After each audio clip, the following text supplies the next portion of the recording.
Nagtimpla na naman nga ako dahil ito ang trabaho ko sa grupo na to. At nakisali nga yung mga langaw, abay gusto rin atang uminom.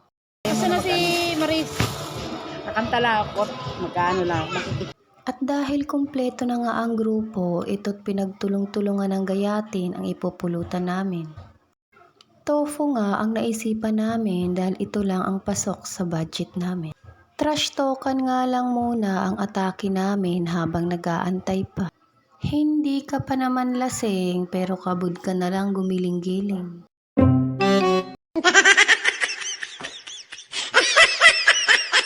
Eret nagpapaliwanag nga siya sa ginagawa niya. Energen, silak, Jen. Yung Atlas may Jen. Eto at patapos na nga ang tofu namin. At bago nga kami mawala ng dangal sa gabing ito, kain-kain muna tayo. Binubusog nga muna namin yung mga sarili namin. Dahil mahaba-haba pa nga ang gabi, kailangan namin ng lakas. At dahil di na nga mapigilan ang gabing ito, rin na ang ganap.